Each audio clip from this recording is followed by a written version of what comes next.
iHeart, get ready. Fantasy football is here. Welcome to the Scout Fantasy Show. ScoutFantasy.com is home to the Fantasy Football World Championships and the best players in the world. Real money winners giving their secrets to help you win. Now exclusively on iHeart. This is the Scout Fantasy Show with your host, the one, the only, Dr. Roto. Everyone, it's Dr. Roto. Get out the insurance cards, get out the copay. The office is open, my friends, and it is time for our Buffalo Bills podcast preview, our Fantasy in a Nutshell series. So we're talking the Buffalo Bills. When we begin with the Bills, we got to begin at the quarterback, because that's where I always begin, the quarterback, Tyrod Taylor. Tyrod Taylor, to me, is a very interesting call here, because there's a lot I like about Tyrod Taylor. I actually do like a lot about Tyrod Taylor. The past 2 years that he's been the starter, he has thrown over 3,000 yards both seasons, and both seasons he's had 6 interceptions each season. That is a very, very low number. I mean, really. 6. So in 2015, he had 20 touchdowns to 6 interceptions. And 2016, 17 touchdowns to 6 interceptions. Now, we could argue that maybe he didn't make the most daring throws. I mean, his completion percentage was over 60%. Because this guy's throwing short passes. Quick, boom. He also ran for over 560 yards both seasons. 568 and 4 touchdowns in 2015. 580 and 6 touchdowns in 2016. So this guy is good on the ground. He's very fast. So he's fast. He's accurate. He doesn't make mistakes. But the Bills don't really want him. They really don't want him. Right? They gave him they restructured his contract. They begrudgingly brought him back this year. You can just tell that Tyrod Taylor is not the Bills' guy. That said, he should be somebody's guy. He should be somebody's guy because he's good enough to be somebody's guy. Somebody should want him to start. I mean, ask yourself this. Carson Palmer, if and when he retires at the end of this year, you don't think Arizona would want to take a shot at Tyrod Taylor? Why not? What about the Cleveland Browns? Why not? How about the New York Jets? Why not? This guy's got ability, but Buffalo doesn't like it. So here's my comment about Tyrod Taylor. I believe Tyrod Taylor will open the season as a Buffalo Bills quarterback. I don't believe he closes the season as a Bills quarterback. I believe the Bills are going through a whole revitalization. Sean McDermott was brought in. They have a new general manager. I think this guy, Brandon Beane, who he was friendly with in Carolina, buddies. They're buddies. They're doing this together. And they're going to have an opportunity to put their people in place. Could their guy be Nathan Peterman? Maybe. Peterman, I think, should have gone in the 3rd round, but he went in the 5th. This is a good player. Right? He played at Pittsburgh. He transferred to Tennessee. He played pretty darn well in college. So I'm going to say this. I don't know whether Peterman is the answer. Peterman. I just want to say that way. But I know that the Bills, if they're out of the playoff picture, they're going to dump Tyrod for sure. And they're going to want to see Peterman play. Right? Because the Bills have a couple of first-round picks in 2018. So the point is this. Once they're done, and they're not going to make the playoffs, so now it's week 14, right? Something like that. Maybe you give Peterman a chance to play so you can decide whether he's ready or not for 2018. If he looks good, maybe you don't have to waste a first-round pick on him. If he looks bad, maybe you do. Either way, you're done with Tyrod Taylor. So, be very cautious with Tyrod Taylor. Very cautious indeed. he may not be there when it's time for the fantasy playoffs. Okay. LaShawn McCoy. Everybody loves LaShawn McCoy. But maybe everybody except Dr. Roto. And I'm going to say this. I don't dislike McCoy at all. I don't dislike him at all. He's a very good player. And I have him on one of my teams. I do. I have a dynasty team. I have LaShawn McCoy. He's arguably one of my top players. And I do like him. But, and there's always a but, I worry that the Bills' lack of a passing attack, and trust me when I tell you there's a lack of a passing attack going there. We haven't gotten there yet, but we will. And you will be nauseous when we get there, my friends. Is going to mean that LaShawn McCoy is going to see 8 men in a box. Often. I think that's pretty much of a guarantee. Because if I'm playing the Bills, I am making Tyrod Taylor beat me with his arm, and I'm not letting LaShawn McCoy beat me with his feet. Next, I'm going to assume for this argument that LaShawn McCoy is going to get about 18 carries and 4 receptions a game. That's 22 times 16 is 350 touches. That's a lot of touches. It's a lot. It's a lot of touches. Now, last year only had 280, but he could have as many as 350. You know when guys start to get in those crazy numbers, the drop-off comes quickly. I'm just throwing it out there that this may be a last hurrah for LaShawn McCoy. This may be the beginning of his end, his downward spiral. Not saying I don't like him. I just am saying I'd be very careful. I don't think we see 13 rushing touchdowns. Now, a lot of people go, well, Mike Gillislee left. That means those touchdowns are going to have to go to McCoy, right? Maybe. But I think you're going to see 8 men in the box. So shouldn't that mean Tyrod Taylor will be better? It should. But have you seen the Buffalo Bills receiving core? I don't think you have. We'll get to that in a few. I promise you we'll get to that. The backup to McCoy is Jonathan Williams. Now, this guy is a knucklehead sandwich. All right? He was being investigated for DWI, maybe violating the substance abuse policy. I don't know. I'm just throwing it out there. This guy's a little bit of a knucklehead. But I can tell you this. He's a very good player in college. He was a very good player in college. In his last year in college in 2014, he had 1,190 rushing yards and 12 touchdowns for Arkansas in the SEC.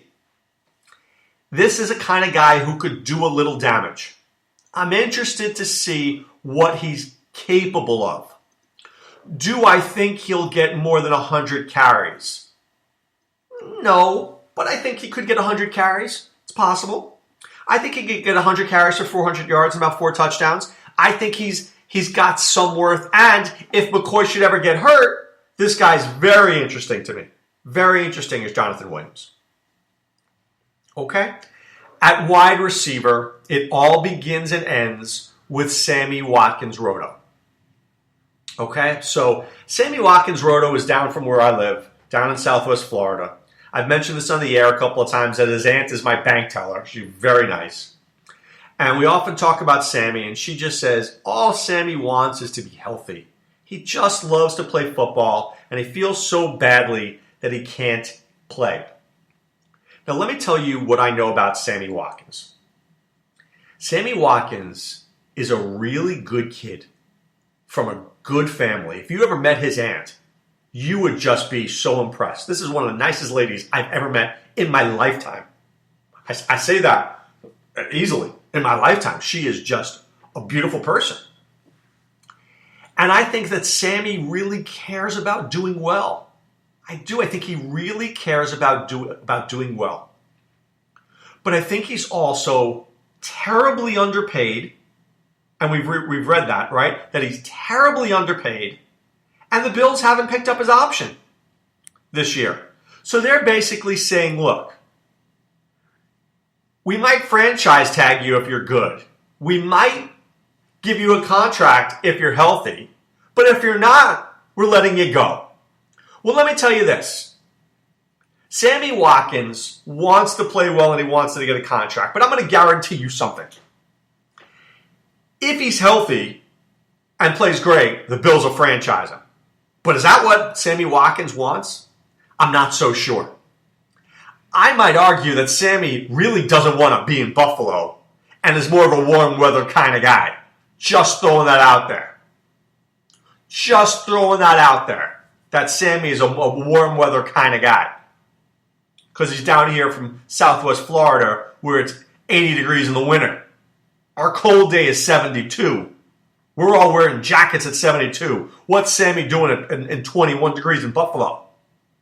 Freezing his butt up there. I'm just saying.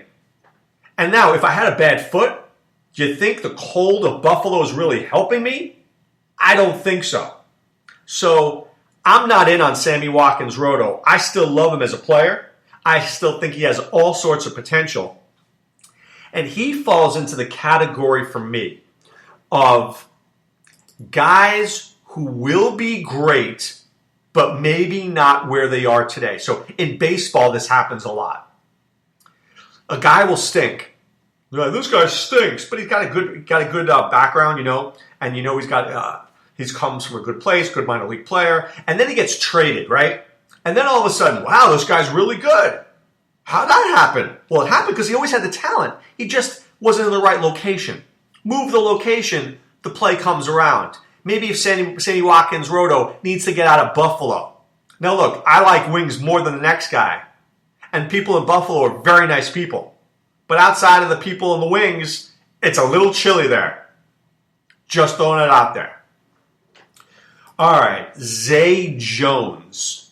Zay Jones was Buffalo's early round second round draft pick this year. And there's talk about Zay Jones being a starter as early as his rookie year. I don't know if I buy that. He's already dealing with a knee injury. He's a very good player in college. I mean, he had 158 receptions in college. I get that. That's an awful lot of receptions. But, can we just stop with the but? Can we just put a but in this for a second? He's 6'2", 200 pounds, runs a 4.45. Okay, he's got good hands, and he runs good routes. I get it. He played at East Carolina. How many guys go from East Carolina to starting receiver in the NFL catching 70 passes? I don't see it. Now, I see a high upside for him moving forward. Maybe in a year or two, I'm willing to buy into that. I'm willing to buy into 2018, but not in 2017. Now look, let me go back and paint you another picture here. Tyrod Taylor had a very low number of completions the last couple of years. Last 2 years ago, 242. Last year, 269. So let's give him 250 completions, right? Each week, he's going to complete about, let's just say, 18 passes. It could be a little lower probably, but I'll give you 18. Okay? How many of those are going to go to LaShawn McCoy? 3. How many are going to go to Charles Clay? 3. How many are going to go to Sammy Watkins? 5. How many are going to go to random dudes? 3. How many does that leave for Zay Jones? 4. I mean, Zay Jones to me is Mohamed Sanu this year. Could he be better than Mohamed Sanu next year? Absolutely. But this year, he's Mohamed Sanu. So let's not go crazy. 50 catches, 600 yards, 3-4 touchdowns. That's Zay Jones. I don't know who my other receiver is going to be, but I'll tell you this. If I'm in a 20-round draft and I'm looking for a guy in round 19 or 20, I might look at the Bills. Andre Holmes, Philly Brown. I might look at one of these guys and say, Andre Holmes is 6'4". He's 6'4". That's a really big target.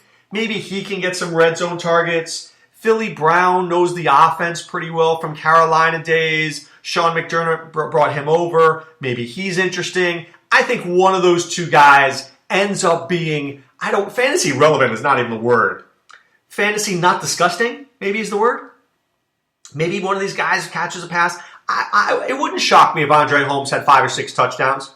It wouldn't. And it wouldn't shock me if Philly Brown had 40 catches. Maybe I catch lightning in a bottle. Maybe it's week 15. Sammy Watkins' Roto's hurt. Andre Holmes is starting. Boom, there you have it. There you have it. All right, Charles Clay is the tight end. So there's a new offensive coordinator in Buffalo this year by the name of Rick Dennison. Rick Dennison has always been, when you think of Rick Dennison, because you have to look at a coaching tree, right? The coaching tree is, what have guys done in the past? And this is what they'll do at the next stop. Dennison always likes to run, big into running. He's big into rollouts for the quarterback, because Rick Dennison was in Denver, he was in Houston, and he's into using the tight end, right? Tight ends usually do a very good job in a Rick Dennison offense. I would think Charles Clay should get about 50 to 60 catches this year easily for about 600 yards, maybe 6 touchdowns. I'll give him 6s across the board. 60, 600, 6 touchdowns. Is that a top guy? No. But, it's late in your draft, and you're looking for a dude who could be a flex on a given week, on a bye week. You could do worse than Charles Clay. I don't think Charles Clay has ever really shown that he's a great player. But if you look at some of his games, right? So 3, 7, 2, 7, 5, 7, 5, 6, 4, 7, 4, 6, 7, 10, 7. I'm giving you the number of targets. He's gotten a lot of targets in that offense. Right? He's got a lot of targets in that offense. So a lot of 7s. 1, 2, 3, 4, 5, 6 7s and a 10. That's a lot of targets. So yeah, I like Charles Clay this year. I think he's sneaky. I think Charles Clay is a sneaky player this year. Dare I say, maybe he's the sleeper. The kicker is Stephen Hauschka.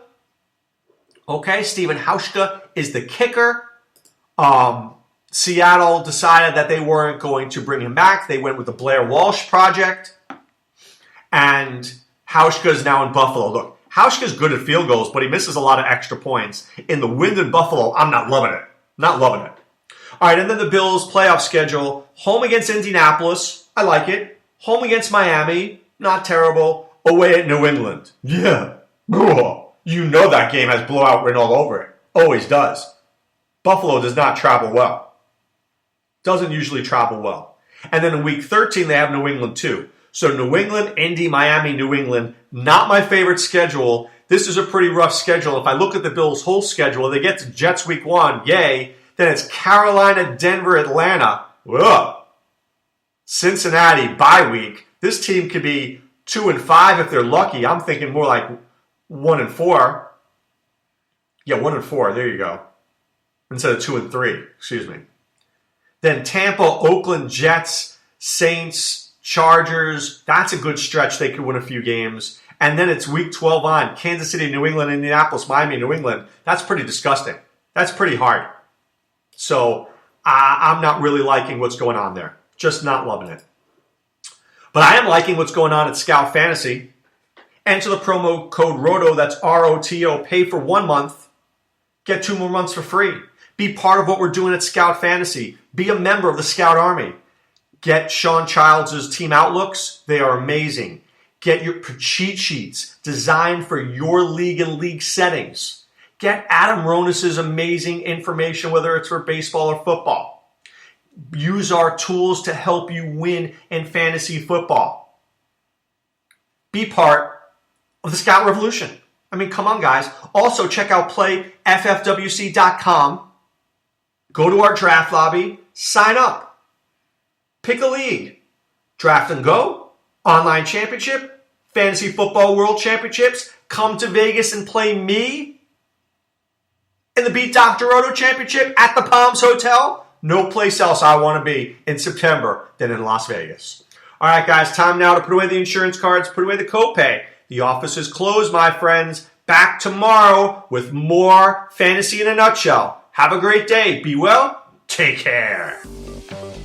Thanks for listening to the Scout Fantasy Show. There's never been a better time to join the Scout Army. Visit scoutfantasy.com. Use the promo ROTO for 2 months free. And don't forget, fantasy players, please thumbs up the podcast on the iHeart app. See you next time. Go Scouts!